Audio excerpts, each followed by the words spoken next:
Good day!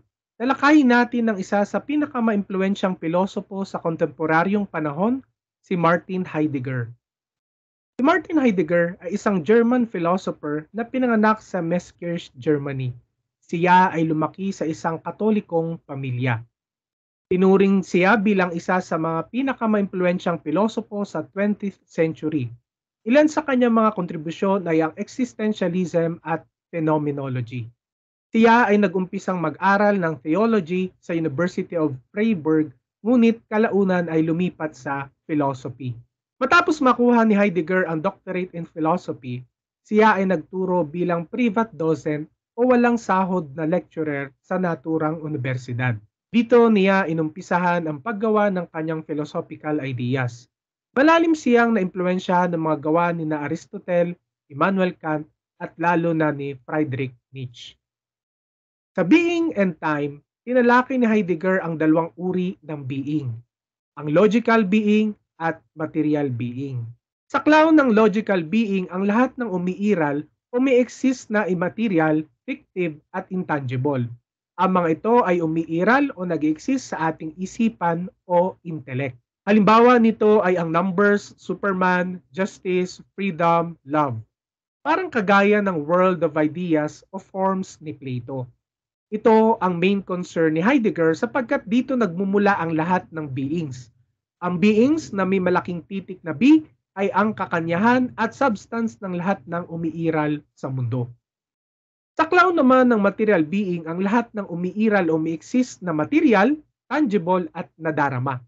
Ang mga ito ay umiiral o nag-exist sa labas ng ating isipan. Halimbawa nito ay ang puno, upuan, ballpen, pusa, ilaw, parang kagaya ng world of senses ni Plato. Ang being na may maliit na titik na B ay pawang refleksyon, kopya o anino lamang ng legit na reality na nagmumula sa logical being. Sa Dasein, nilarawan ni Heidegger ang pag-iral natin sa mundong ito. Tinutukoy nito kung ano ang kahulugan at kakaibang karanasan natin bilang tao guided by our thoughts, feelings, and experiences. Ang pananaw niyang ito ay mula sa impluensya ni Kierkegaard sa kanyang filosofiya. Ibig sabihin nito, tayo bilang being, tinagpo natin ang mundong ito na meron ng structures. Inaangkop natin ang ating sarili sa kung anong meron na dito sa mundong ito at ito ang bumubuo at humuhulma sa ating thoughts, feelings at experiences. Lalo niyang binigyang linaw ang pag-iral natin sa mundong ito sa pamamagitan ng analogy na thrownness. We are being thrown into the world. Ang pagbato sa atin sa mundong ito ang nagpapaliwanag ng ating pag-iral bilang tao. Hindi natin pinili na ipinanganak sa mundong ito.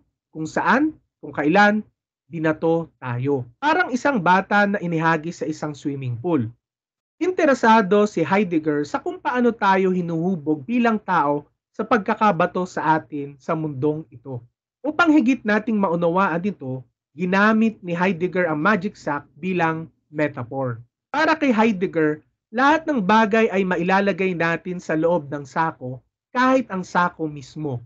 Ang sinumang nilalang o being ay maaaring ilagay sa sako maging ang Diyos. Dahil ang pangunahing mga kailangan o only requirement upang mailagay sa loob ng sako ay ang mga ito: being, umiiral o nag-exist.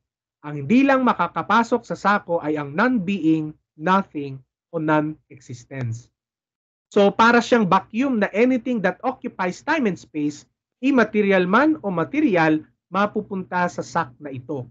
Upang maipaliwanag natin kung anong being, tignan ang loob ng magic sack na ito. Sa hermeneutics, ginamit ni Heidegger ang hermeneutical circle upang matukoy ang ating pagkakilanlan at kahulugan ng pag-iral natin sa mundong ito. Ika nga, hermeneutical circle, our world of familiarity. Tinukoy ni Heidegger ang standpoint kung saan at paano natin tinitignan ang mundong ito. Gayon din, kung paano natin maunawaan ang ating kahulugan bilang tao o meaning of life as a person, maging ang purpose natin. Ito yung mga nadatnan na natin sa mundong ito pagkatapos na ibato tayo dito, being thrown into this world. Mula sa thoughts, feelings at experiences na gawa ni Kierkegaard, Nalawig ni Heidegger ang composition natin bilang tao gaya ng language, religion, habits, culture, tradition, customs, at values. Upang makilala natin ang ating pagkatao, tignan natin ang hermeneutical circle natin. Ang mga ito ay kusang niyayakap natin sa oras na tayo ay ibinato sa mundong ito o pinanganak. Nariyan ang ating mga magulang, guro, mga kaibigan, kasama sa lipunan na unti-unting tumutulong sa atin, umuhulma at bumubuo sa ating pagkatao. Sa language at technology, language is the house of being. We can think because we have this language. It is already given to us. Thinking takes place within our language. Pinapahalagahan ni Heidegger ang gampanin ng language para sa atin. Ito ang nakakatulong sa atin upang makapag-isip at mabuo ang purpose natin sa mundong ito. Binigyan din ni Heidegger na ang mga ito ang humuhulma sa ating pagkatao. Sa pakikipag-usap natin gamit ang wika at sa paggamit natin ng mga makina na produkto ng technology, makikita natin kung paano tayo nakikisalamuha sa ating kapwa at sa lahat ng bagay sa mundo. Para sa kanya, ang technology ay naririyan na buhat pa noong umpisa. Tayo ang tumutuklas o nagre-reveal ng mga ito na nakatago sa ating mundo. Higit na maunawaan natin ito sa salitang discovered, natuklasan ni Juan ng isang bagay, ang isa pang kakaibang species, at iba pa. Ang material, formal, final, at efficient causes ay mula sa impluensya ng mga gawa ni Aristotle. Ang mga naturang causes ang bumubuo o sumasaklaw sa technology. Ang material cause ay ang mga raw materials. Ang formal cause ay ang plano para sa paggawa ng teknolohiya. Ang efficient cause ay ang proseso ng paggawa para sa isang partikular na teknolohiya. At ang final cause ay ang pinal na produkto ng teknolohiya. Patungkol sa kanyang konsepto sa death o kamatayan na bahagi ng kanyang aklat na Being and Time, as soon as we are born, we are old enough to die. We are born to die. The deceased has abandoned our world. Ang kamatayan ay misteryoso at nakararanas tayo ng pagkabalisa o anxiety kapag pinag-uusapan ito. Mapapansin natin yan pag pinag-uusapan ng mga matatanda o ng mga kasama natin.